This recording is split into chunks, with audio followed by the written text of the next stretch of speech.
Bonjour à toutes et à tous, vous êtes sur Radio Campus Rouen et c'est au Miroir de Clio, une émission d'histoire de toutes les histoires d'ici et d'ailleurs. Au micro, Luc Dérault.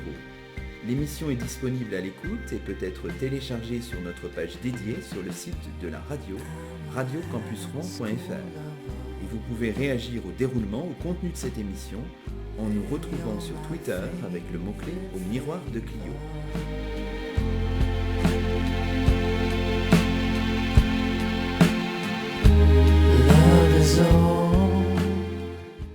Aujourd'hui, c'est le 3e numéro de la 4e saison d'Au Miroir de Clio, le premier des numéros hors série, ce que nous enregistrons hors de notre studio de Mont-Saint-Aignan, dans un format un peu différent. Et nous avons la joie d'accueillir à notre micro Françoise Ruzet, professeure émérite des universités, spécialiste d'histoire grecque. Bonjour à vous. Bonjour. On citera parmi vos publications le fameux manuel rédigé avec Marie-Claire Amoretti, Le monde grec antique des palais crétois à la conquête romaine, ouvrage réédité de très nombreuses fois depuis 1978, avec la collaboration de Philippe Jocquet pour le dernier tirage. On citera aussi votre Délibération et pouvoir dans la cité grecque de Nestor à Socrate, aux publications de la Sorbonne en 1997, ou encore votre livre sur Sparte, Géographie, mythe et histoire, un ouvrage coécrit avec Jacqueline Christian, un livre paru en 2007 chez Armand Collin. Il ne s'agit pas de parler de vos recherches, mais de rendre hommage à celui qui fut l'un de vos collègues et amis, Pierre Sineux, qui vous a succédé à la chaire d'histoire grecque de l'université de Caen en 2003, qui est devenu président de cette université en 2012, avant de disparaître brutalement et tragiquement il y a quelques mois, le 4 février 2016.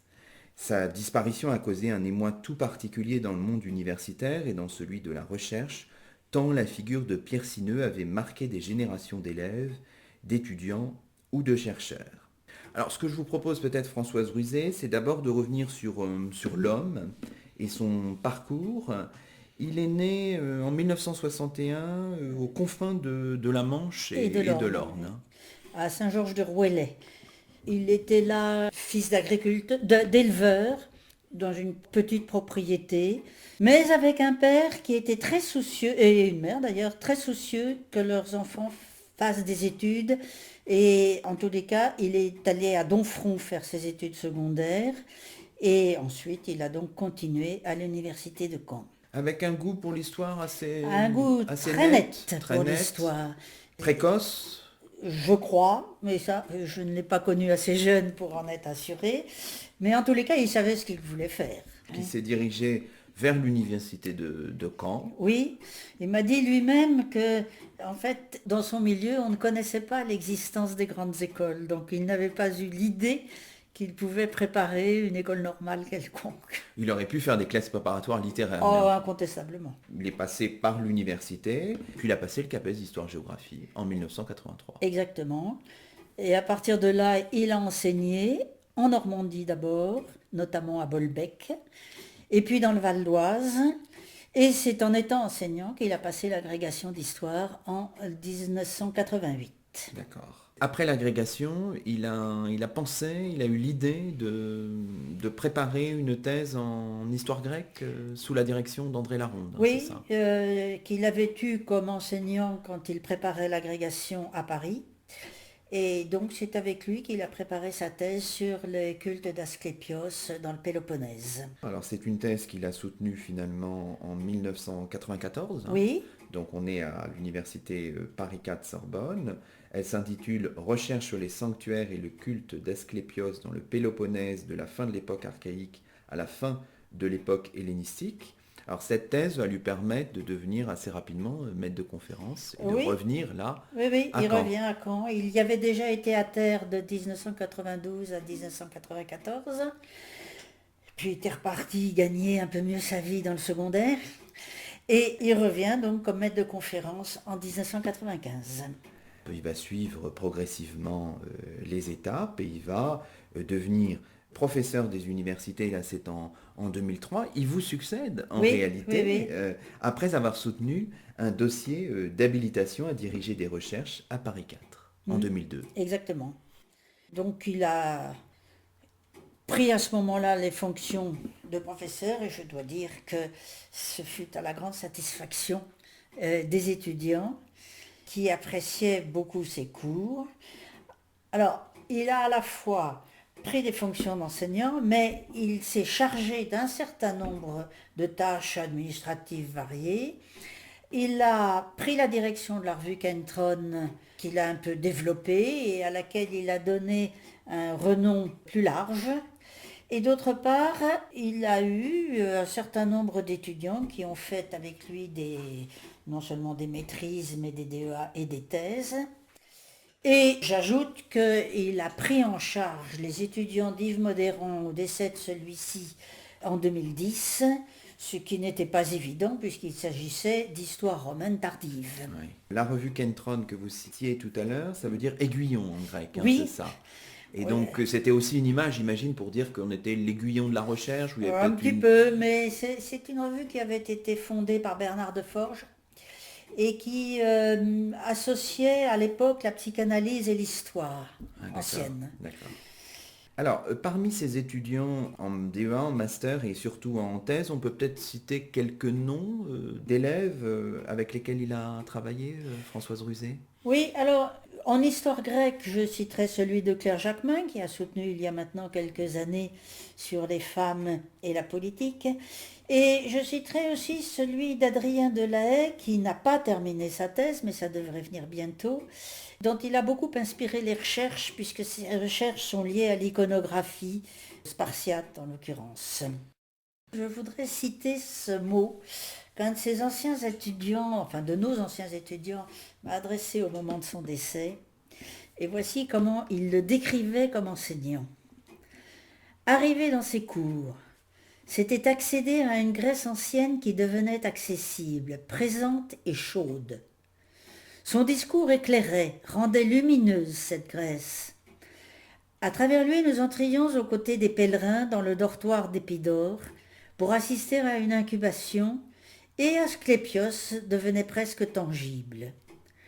Tout prenait son sens autour d'une hypothèse de travail qu'il défendait avec une telle ferveur que nous le surnommions entre nous la mitraillette. Bon, bel hommage.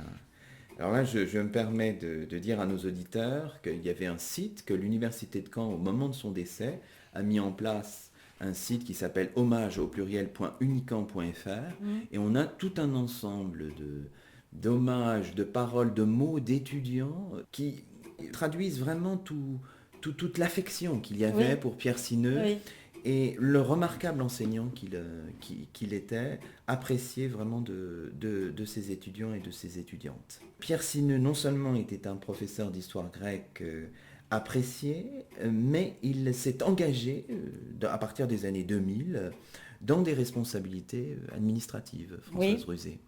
Alors il a été 2 ans au conseil d'administration de l'université, mais surtout ensuite il a été au CEVU, Conseil des études et de la vie universitaire, et il en a même été le vice-président, jusqu'à ce qu'en 2012 il devienne président de l'université. En tant que président de l'université, si vous allez un petit peu caractériser son action, qu'est-ce qu'on pourrait dire ? Son action était tournée vers l'avenir.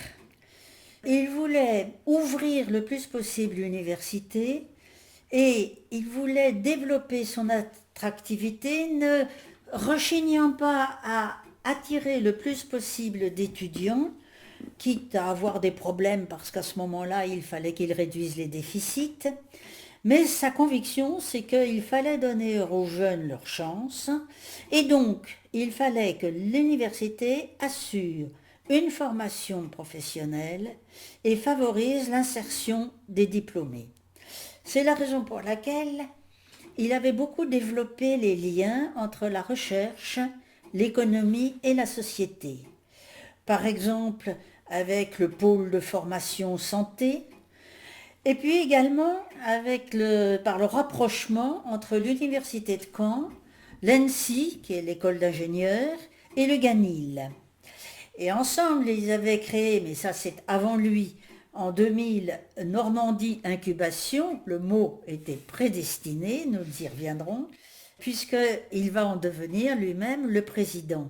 Et ce qui était important pour lui, c'est que ce Normandie Incubation accueillait tous ceux qui avaient des projets de création innovante et favorisait donc à la fois l'emploi des diplômés et la multiplication des activités. Et puis, il a beaucoup œuvré au rapprochement entre les 3 universités normandes, avant même que ça ne nous soit imposé d'en haut. Le Havre, Rouen et Caen. Voilà. Et par exemple, il avait créé une école doctorale commune, enfin il avait négocié pour une école doctorale commune, etc. Donc il est certain que sa présidence a dynamisé l'université de Caen. D'accord, donc c'est plutôt une réussite, on peut le dire. Oui. On peut le dire comme Et ça. c'est peut-être la raison pour laquelle il aurait probablement été réélu. Il avait annoncé qu'il se représentait en 2016. Oui, il avait beaucoup hésité, puis... Parce que, évidemment, il faut bien dire que quand on est engagé en tant que président d'une université, on a évidemment beaucoup de mal à faire son travail de chercheur par ailleurs. Hein, oui, ça c'est le problème. C'est le revers de la médaille. Ce que je voudrais dire aussi, c'est que dans ses fonctions, il a développé une qualité de relation avec le personnel qui était tout à fait remarquable. Et il avait un respect des autres, quelle que soit leur position au sein de l'université, auquel le personnel était très sensible, qui lui assurait leur coopération. Et c'était très important pour lui. Beaucoup de messages d'ailleurs soulignent cette espèce d'élégance aussi bien physique que morale et sociale qui le caractérisait. Par contre, je pouvais l'entendre assez rude envers les universitaires qui se montraient plus soucieux d'eux-mêmes ou de leur carrière que des étudiants ou de la maison commune. Et pour terminer là-dessus, je pense que ce qui a été écrit sur la plaque apposée à l'école primaire de Saint-Georges-du-Rouellay, où il a fait ses études primaires. Et qui porte son nom. Maintenant. Et qui maintenant va porter son nom. Et voici ce qui est gravé sur cette plaque. Professeur passionné et bienveillant, président de l'université de Caen-Normandie, il laisse le souvenir lumineux de celui qui a su puiser aux racines du passé les savoirs pour agir au présent et convaincre chacun que la formation, la création et la culture sont les leviers pour un monde plus juste, plus ouvert et plus savant. Et je crois que ça résume assez bien ses ambitions. Cette plaque a été inaugurée en septembre. En septembre de cette année. En présence de sa femme et de son fils, Augustin. Au miroir de Clio sur Radio Campus Rouen, hommage à Pierre Sineux en compagnie de Françoise Ruzet.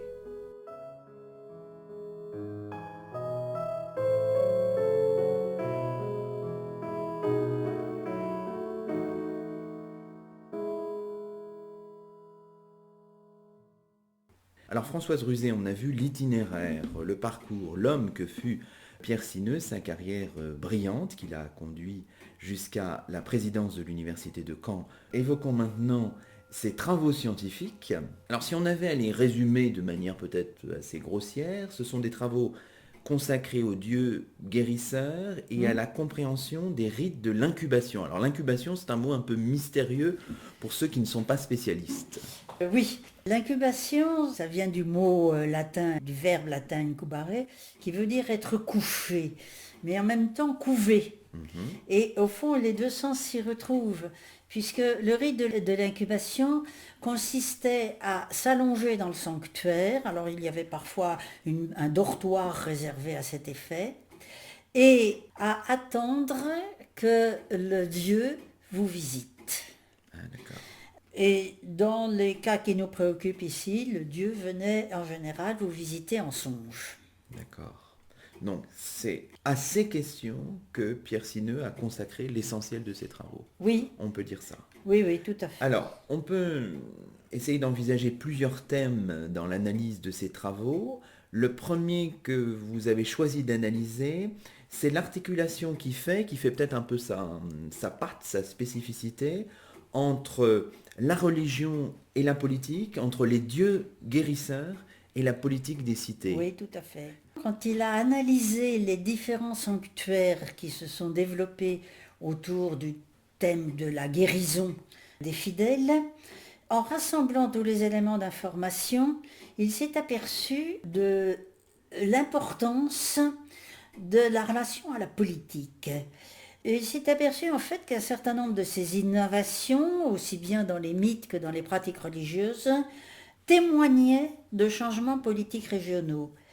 Et j'en ai trouvé 3 exemples qu'il a développés lui-même et qui me paraissent particulièrement symptomatiques. Le premier se situe à Épidaure et c'est l'interprétation d'un texte que l'on appelle le péant d'Isilos. Isilos est son auteur qui a consulté le dieu, et le péant c'est le chant en l'honneur en principe d'Apollon. Mais précisément, ce texte de 24 vers, inséré dans une inscription qui date du début du IIIe siècle avant Jésus-Christ, chante Apollon, puis Asclépios, présenté comme son fils, tous les deux invoqués par la formule Iepaion, qui est une façon de célébrer, d'invoquer Apollon. Alors quelques mots peut-être, Françoise Ruzet, sur la figure d'Asclépios, qui n'est pas forcément connue de nos auditeurs. Eh bien, Asclépios, c'est l'Esculape latin, c'est-à-dire le dieu de la médecine. Et Apollon aurait confié l'éducation de son fils au centaure Chiron, qui lui a appris la médecine. Et donc, il est devenu, après un certain nombre de péripéties, le dieu de la médecine, et dans un premier temps, celui qui donc guérissait miraculeusement les patients qui venaient le trouver. Or, Pierre Sineux voit un texte de propagande dans ce péant d'Isilos et non pas simplement un texte en l'honneur du dieu. Il insiste sur la nécessité qui est présentée de passer par le père Apollon pour aller vers le fils. Or, Apollon était un des grands dieux olympiens. Donc, c'est donner immédiatement au fils, à Asclépios, une importance particulière. Et ça lui permet de reconstituer une généalogie d'Asclépios qui le relie au sanctuaire d'Épidaure, qui fait que ce sanctuaire prend la première place dans le culte d'Asclépios en Grèce, alors que d'autres revendiquaient cette première place. Et d'autre part, l'analyse du péant lui-même et du récit dans lequel il s'inscrit lui font découvrir qu'il s'agit en fait d'une épopée à la gloire d'Asclépios, à la gloire d'Épidaure, mais aussi de l'aristocratie locale. Et il s'aperçoit d'autre part qu'il y a en fait là-dedans beaucoup d'allusions au modèle spartiate. Or, c'est le moment où les Spartiates ont eu la chance d'écarter la menace macédonienne. Et par conséquent, sans s'éloigner du document, Pierre Sineux nous entraîne là vers une nouvelle vision, une nouvelle compréhension de ce texte qui devient un élément de la politique péloponnésienne en plus d'une célébration du dieu. Alors on va rappeler pour nos auditeurs, Épidaure, ça se trouve... Épidaure se trouve au nord-est du Péloponnèse, dans cette péninsule que nous avons à cet endroit-là.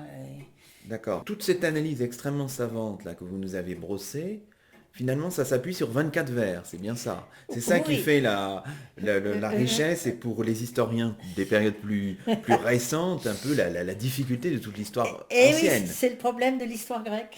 Parce que les sources sont ténues tout de même, oui. C'est ça.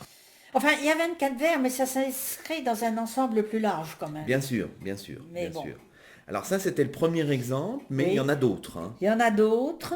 Alors, un exemple qui était jusqu'à lui fort peu connu, c'est celui d'un sanctuaire de Crète, au sud de la Crète, en bord de mer, dans la partie centrale de l'île. Et là encore, en analysant alors à la fois toutes les inscriptions en fait, dont il pouvait disposer, il arrive à comprendre les choses sur le plan politique. Autrement dit, il identifie des responsables du sanctuaire comme étant non pas de l'Ébéna, mais d'une autre cité, celle de Gortine, qui se trouve un peu au nord et qui a la prétention de dominer toute la région. Deuxièmement, il s'aperçoit que Asclépios a récupéré un site qui était déjà associé à la purification, avec la présence des nymphes et du fleuve Achéléos, et peut-être à des guérisons. Mais que le sanctuaire d'Asclépios a maintenu le culte des divinités antérieures, intégrant ainsi des vieux cultes traditionnels à ce nouveau culte implanté. Or, il se trouve qu'il y a une double version de la fondation de ce sanctuaire d'Asclépios à l'Ébéna. D'une part, nous avons Pausanias, le périégète, cet auteur du 1er-2e siècle après Jésus-Christ, qui a beaucoup circulé et décrit les sanctuaires de Grèce. Et Pausanias affirmait que c'étaient les gens de Cyrène, en Libye donc, qui étaient les fondateurs de ce sanctuaire. Or, une inscription fragmentaire du IIe siècle se présente, est interprétée par Pierre Sineux comme étant une interprétation, ou plutôt une narration de la fondation du sanctuaire. Or, là-dedans, on s'aperçoit que la fondation est attribuée à Épidore, que ce serait le clergé, en quelque sorte d'Épidore, qui aurait voulu fonder ce sanctuaire. Et pour mieux illustrer cette filiation, il analyse dans le catalogue des guérisons une guérison d'un homme originaire de l'Ébéna qui était allé à Épidore pour se faire guérir, qui était revenu incomplètement guéri et qui a terminé sa guérison dans le sanctuaire, ce qui marquait bien la filiation. Comment sortir de cette double proposition? Tout simplement en faisant intervenir, là encore, la politique, et notamment la politique de la cité voisine de Gortine. Car Gortine, qui a pris le contrôle du sanctuaire, réécrit son histoire. D'une part, pour grandir ce sanctuaire, qui est maintenant sous sa dépendance, en le déclarant fondé par Asclépios, le dieu d'Épidore, et d'autre part, en récupérant les fonctions de l'ancienne divinité qui était là et qui était une divinité guérisseuse. Seulement, en vérité, il est bien probable que c'est Pausanias qui avait raison, car l'Ébéna se trouve sur le trajet de Cyrène vers la mer Égée, et il est bien possible que ce soit une fondation cyrénéenne. Mais ça n'a plus d'importance quand on en est au niveau du mythe. Là, pour construire cette histoire qui est quand même savante, hein, Oui. Pierre Sineux s'appuie sur une inscription, sur des textes, oui, et des inscriptions. dont il fait une interprétation qui est inédite en fait. Qui est inédite parce qu'il il décortique jusqu'au bout les textes. Et puis il les rapproche d'autres réécritures d'histoires de fondation. D'accord. Alors, vous vouliez aussi évoquer un troisième exemple. Ah oui, qui est peut-être le plus important de tous, puisqu'il a publié en 2007 un ouvrage sur Amphiaraos, guerrier, devin et guérisseur. Et ce qui est intéressant, c'est que c'est un personnage qui nous rend perplexes. C'est un Argien qui faisait partie d'un groupe qui prétendait dominer la région d'Argolide, et il s'est battu pour pouvoir s'emparer du pouvoir à Argos. Il n'a pas hésité à tuer pour essayer de s'en emparer, pour finalement s'entendre avec un autre concurrent, Adraste, et partager le pouvoir avec lui. Seulement cela l'entraîne plus loin, cela l'entraîne à participer à l'expédition des Sept contre Thèbes, c'est-à-dire l'expédition d'un des fils d'Ulysse, d'un des fils d'Œdipe contre son frère. Or, il est entre-temps devenu devin, et il sait que l'expédition est vouée à l'échec et que tous vont mourir, sauf Adraste. Et de fait, lui qui n'est encore qu'un héros, est englouti dans la terre à proximité de Thèbes. Et il ressurgit à la surface de la terre comme un dieu, ce que l'on appelle l'anodos, la remontée. Seulement voilà, les Thébains, aux portes desquels s'est déroulée la bataille, revendiquent la maîtrise du lieu où Amphiaraos est remonté pour justifier un sanctuaire oraculaire à proximité de Thèbes. Tandis que les Athéniens vont privilégier l'idée qu'il est à l'origine de la source près d'Oropos, où il y a un sanctuaire d'Amphiaraïon, Oropos qui se trouve sur la côte nord de l'Attique face à l'île de Bé, mais qui se trouve aussi tout près de la frontière avec la Béotie et qui est perpétuellement déchirée entre les deux. Eh bien, Pierre Sineux nous montre comment les Athéniens ont récupéré cette histoire d'Amphiaraos, comment ils l'ont un peu tordue, je dirais, d'une certaine façon. Par exemple, dans les suppliantes d'Euripide, Thésée célèbre les vertus d'Amphiaraos, vaillante et sage, ce qui n'a quand même pas toujours été son cas. Et c'est le moment où les Athéniens sont en rivalité avec Thèbes. Et leur hostilité aux Thébains va s'appuyer sur le développement du culte d'Amphiaraos à Oropos, et puis plus tard à Rhamnonte et même à Athènes, sur l'Agora. Ils ont donc alors utilisé le dieu comme protecteur de l'ensemble de leur territoire. Et Pierre Sineux, en analysant le décor de l'autel d'Oropos, du sanctuaire d'Oropos, montre que sur cet autel est représenté le lien entre Hestia et Hermès. Or, on retrouve là la vieille dualité soulignée par Jean-Pierre Vernant entre Hermès, qui est celui qui est tourné vers l'extérieur, et Hestia, qui est la divinité de l'intérieur, du foyer et donc de la cité aussi. Donc, en mêlant, si vous voulez, tous ces éléments, il nous montre comment le culte d'Amphiaraos s'est développé à Athènes à la fin du IVe siècle et au début du IIIe siècle, à la fois pour disposer de cette divinité guérisseuse, mais aussi oraculaire d'abord, puis guérisseuse ensuite, mais aussi pour marquer le territoire face aux Thébains. Et puis ensuite, alors, il étudie l'évolution religieuse de ce sanctuaire. Il nous montre comment ce sanctuaire, qui est d'abord un sanctuaire oraculaire, et il analyse très en détail un incident qui s'est produit vers 330, où les Athéniens ont voulu consulter le dieu Amphiaraos sur la façon de répartir les terres d'Oropos entre les tribus athéniennes. Ils se disputent là-dessus, c'est effroyable, et ils envoient un certain Oxénipos pour consulter la divinité. Mais la réponse n'est pas claire. Finalement, les querelles continuent et le malheureux Oxénipos a droit à des procès. Donc, d'abord une fonction purement oraculaire, et puis on a privilégié progressivement sa fonction guérisseuse, sans doute parce que sa qualité oraculaire ne valait pas celle de Delphes, qui n'était pas très éloignée. Et là, on a développé donc sa fonction guérisseuse avec les rites d'incubation et avec le rêve.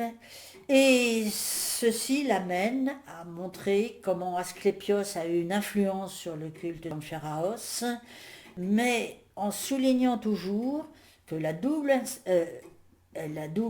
introduction dans cette cité à la fin du Ve siècle s'explique en partie par la peste qui avait frappé les Athéniens au cours de la guerre du Péloponnèse et qui avait fait des milliers de morts, et ensuite à la défense contre Thèbes.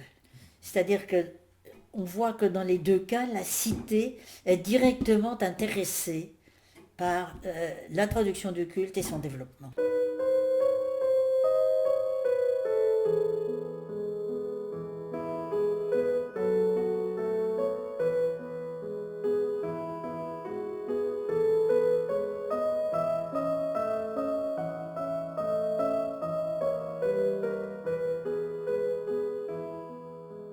Au miroir de Clio sur Radio Campus Rouen, hommage à Pierre Sineux en compagnie de Françoise Ruzet.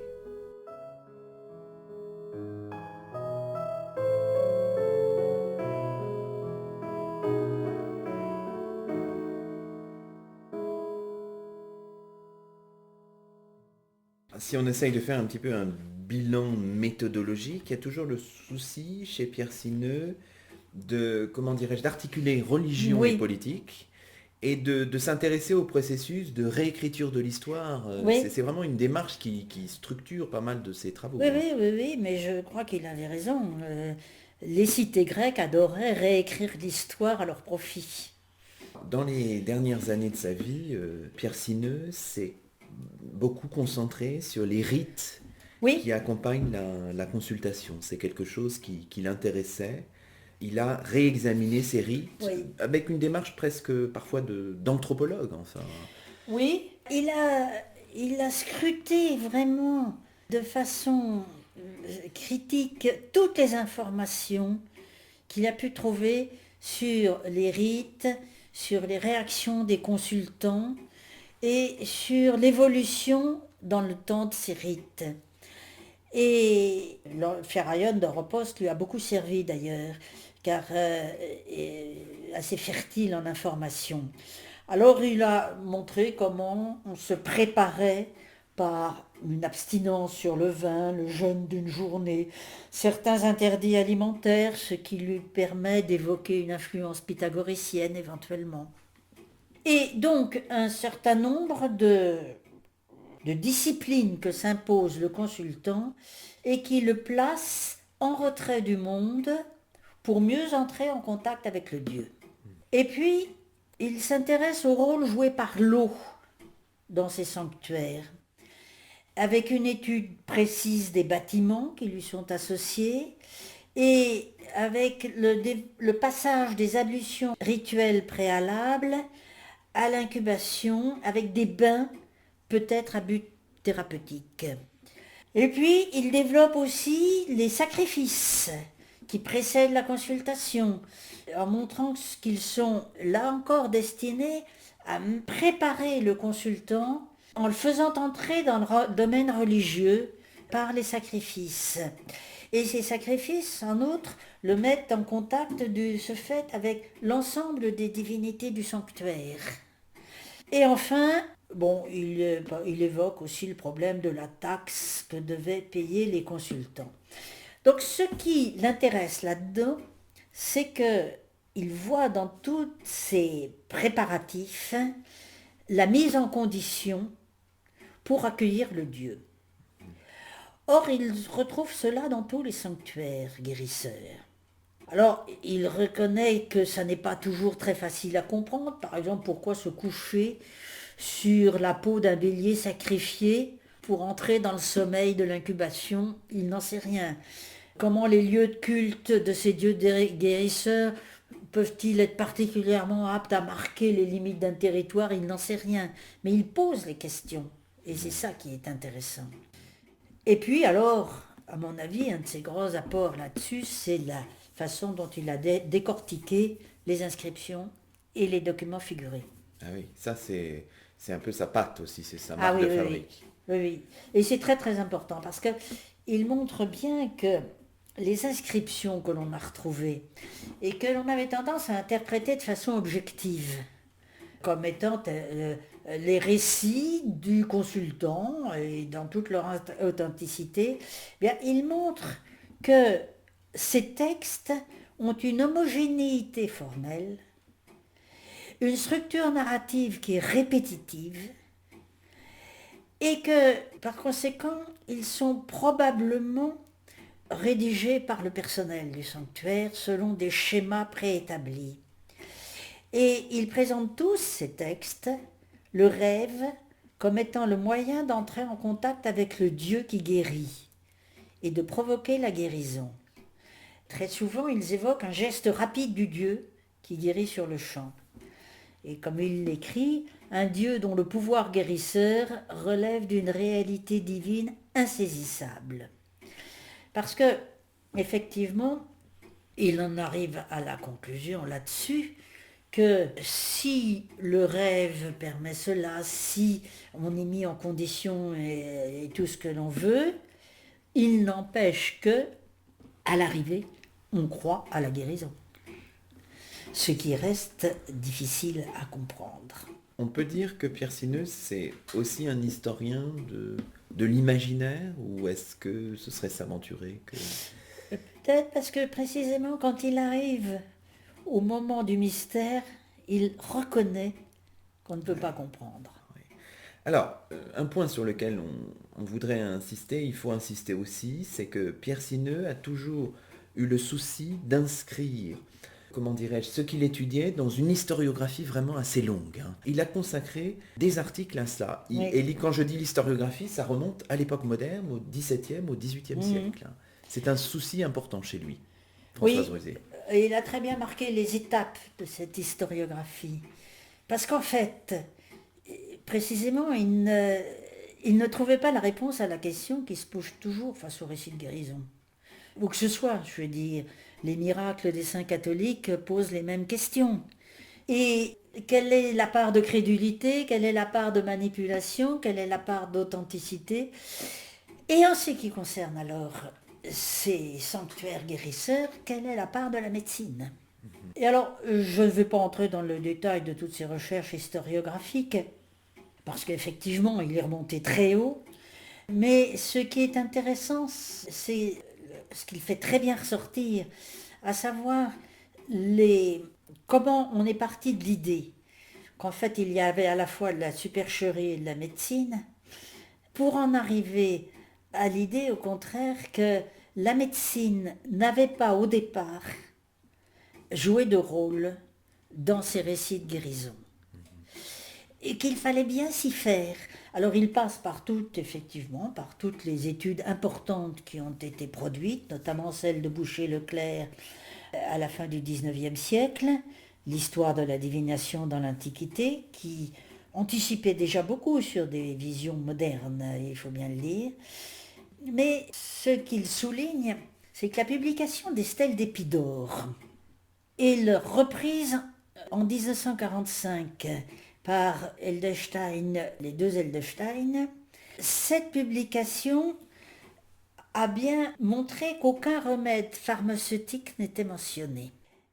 Et que les sanctuaires n'ont donc pas pu, contrairement à ce que disent un certain nombre d'analystes, être conçus dès le début comme des lieux de diffusion des connaissances médicales. Et là-dessus, il se rapproche peut-être plus de Boucher-Leclerc que de ses successeurs. Il constate qu'il y a en fait deux types de médecine, de guérison qui coexistent. Le fidèle attendait quelque chose. Qu'est-ce qu'il se passait? Nous ne le comprendrons jamais. Dans un certain nombre de cas, la mise en condition probablement contribuait effectivement à une guérison. Dans d'autres cas, est-ce que cette guérison a pu être inventée par le personnel du sanctuaire qui affichait? Nous n'en savons rien. Ce qu'il pense néanmoins, c'est que à partir du moment où l'influence de ces sanctuaires avait tendance à faiblir, à ce moment-là, la médecine est entrée en jeu.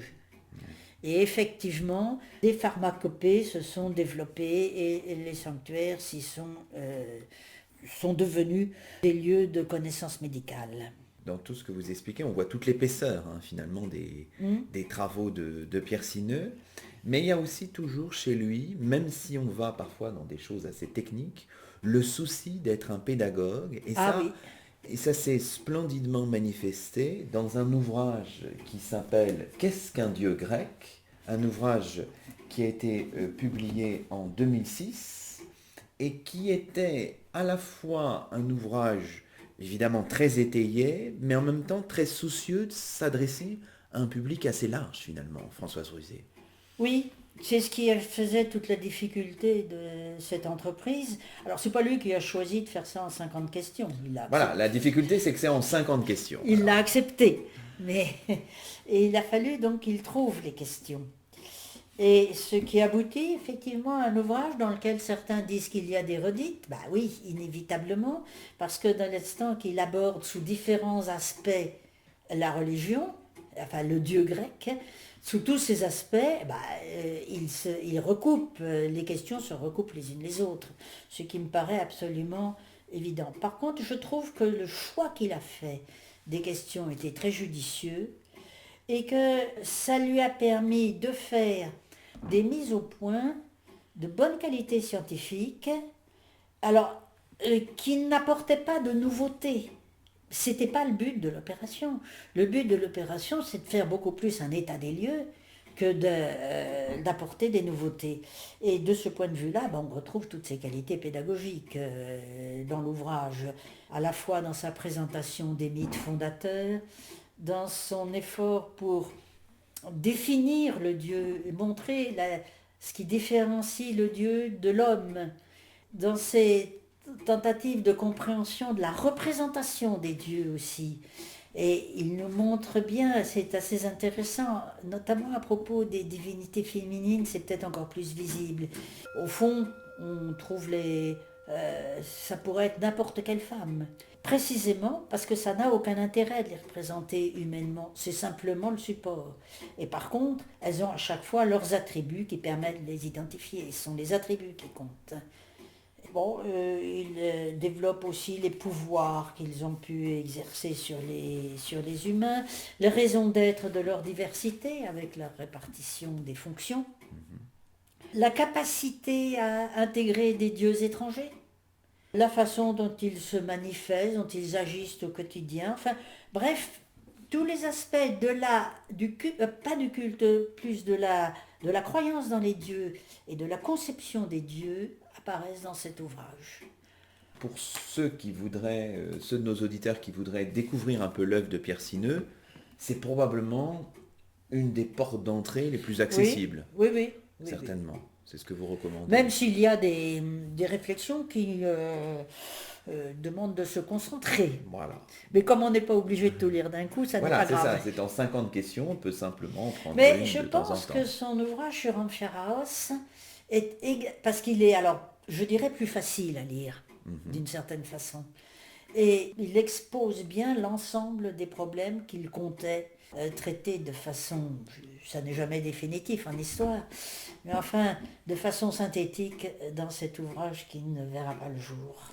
Oui, parce qu'il envisageait un ouvrage, alors au titre qui vraiment est très évocateur, Dormir, rêver peut-être, recherche sur le rite de l'incubation dans le monde grec, de l'époque classique au IIe siècle après Jésus-Christ. Oui. Bon, mais ce travail est malheureusement resté en friche. Oui. Alors peut-être quelques mots de conclusion, Françoise Ruzé. Vous avez connu Pierre Sineux dès les années 1990, je crois que c'est ça. Oui, quand il a été à terre à l'université de Caen. Moi, je venais d'arriver à l'université. Et donc vous avez travaillé avec lui, oui. Évidemment, et vous gardez le souvenir de quelqu'un à la fois de très efficace, très agréable, et puis d'un travail collaboratif vraiment absolument important. C'était quelqu'un avec qui c'était très agréable de travailler, et enrichissant en plus. Et voilà. Je ne suis pas la seule à le regretter, je sais. Et vous avez co-dirigé des thèses avec lui. Oui. Parce que vos thèmes d'études se rejoignaient un petit peu? Non, pas tellement. Pas forcément. Enfin, si, parce que de toute façon, on était plus orientés tous les deux vers la période archaïque et classique que vers les périodes plus tardives.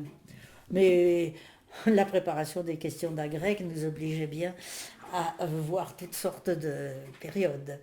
Mais c'est vrai que c'était plus une façon d'aborder l'histoire qu'on avait en commun, je crois. Oui.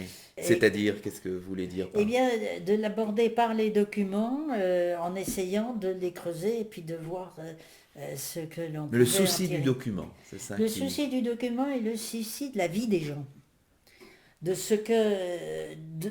Des conditions dans lesquelles les gens vivaient, qui nous étaient révélées par les documents, qu'ils soient épigraphiques. Enfin, lui était spécialement doué pour l'interprétation des documents iconographiques.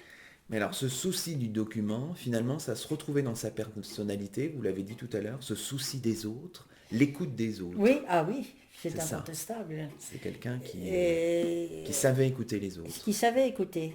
Et ce qui est rare, vous savez. Oui.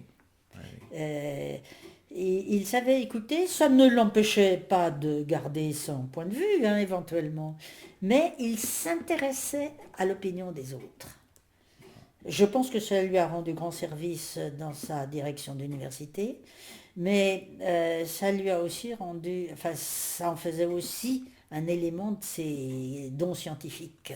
C'est ça. Et c'est ce qui explique toute cette vague d'hommages Oui, qui a été quand même assez spectaculaire au moment de oui, son parce que décès. les étudiants sentaient d'abord qu'ils les respectaient, et puis que s'ils leur faisaient une critique, ça n'était pas pour faire une critique, mais c'était pour les aider, eux, à progresser. Et ça, ils le sentaient très bien, hein. Ça ne veut pas dire qu'ils ne redoutaient pas parfois les critiques qu'il allait faire.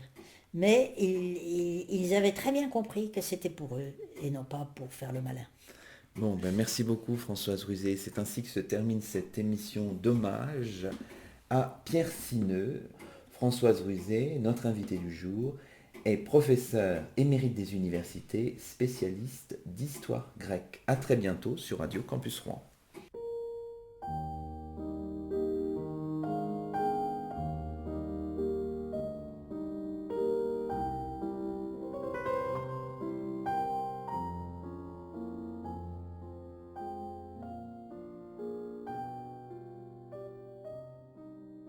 Comment dire autre chose que ce que je disais déjà il y a un an? Comment ne pas poser les mêmes questions? Ceux qui étaient là s'en souviennent peut-être. Qu'est-ce que nous avons donc laissé faire pour que cela soit possible?